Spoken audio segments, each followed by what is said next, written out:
final push before finals, you wake up to a sore throat, a pounding headache, and your muscles are aching. You can barely get out of bed, but you have so much to do for the day. In this situation, you have two options. One, you force yourself out of bed, and you struggle through your day, barely learning anything, barely getting anything done because of how sick you feel. Or, option two, you can go right back to bed and get the sleep that you need, but in this situation, you miss all of the important studying or events that you have to attend for the day.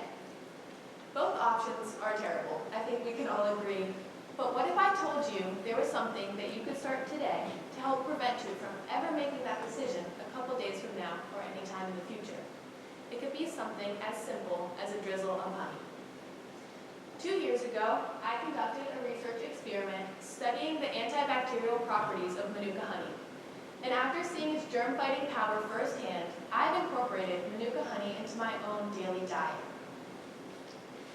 Today, as college students, I'm going to talk to you about, first, the problem of illness on college campuses.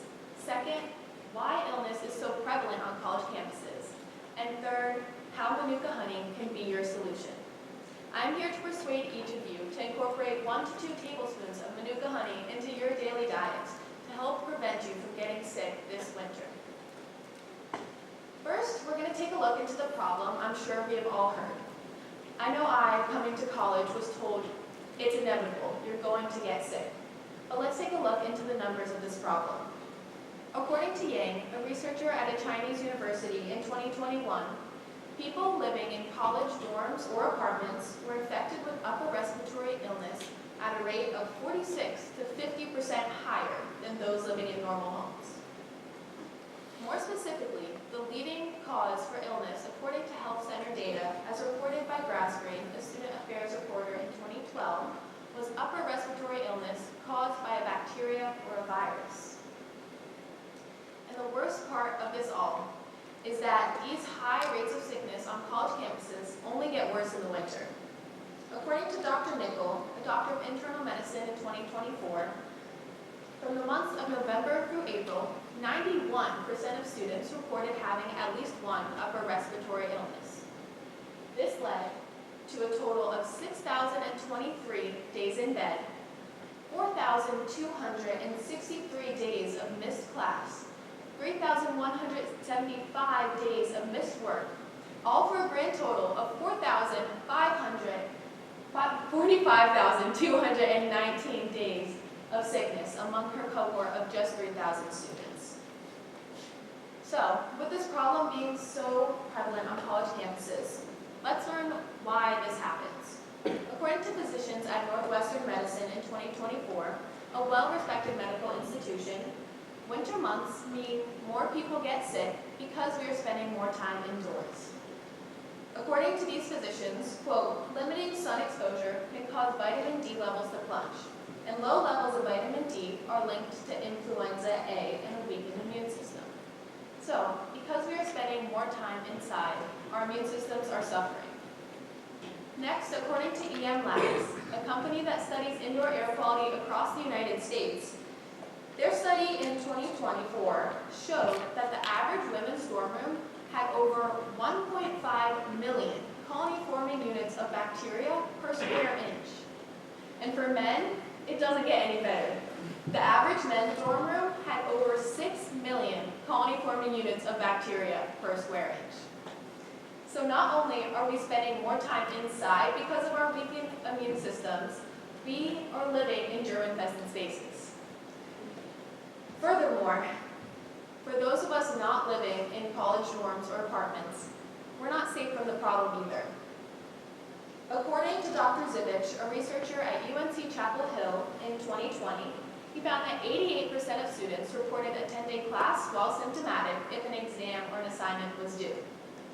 So, with our weakened immune systems, we are living in germ-infested spaces, and then, on top of that, we carry the germs with us to class to infect our classmates further and affect our professors. With sickness being rampant in the winter and on college campuses, how do we protect ourselves?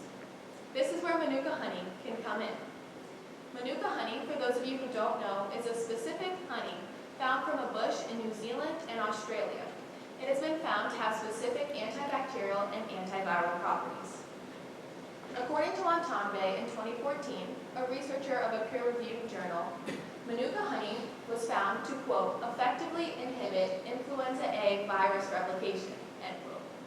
This means when Manuka honey comes into contact with the influenza A virus, it will stop the virus from replicating and therefore stop you from getting sick. Manuka honey has been found to fight not only strep throat and stomach aches, but also has been found to boost your immune system overall. And finally, according to Connor, a nurse practitioner in 2023, only 1 to 2 tablespoons of Manuka honey is needed per day to see these amazing benefits. This means adding a scoop of honey to your tea if you like to drink tea, or adding a drizzle of honey over yogurt for breakfast or snack is all you need to see these antibacterial and antiviral properties. We've covered a lot, so let's go back through what we talked about. All you need is 1 to 2 tablespoons of Manuka honey per day to see the germ-fighting power firsthand. Since we all live or work on college campuses, we are surrounded by sickness and have higher rates of illness. This is because we are living and learning in germ-infested spaces, and in the winter months specifically, our immune systems are weaker and can't protect us as well. The solution to all of this is Manuka honey. By incorporating only 1 to 2 tablespoons a day, you can help boost your immune system, help pass your finals, and help make all the important events that you have coming up this holiday season. So, help yourself a week from now by protecting your health today. Thank you.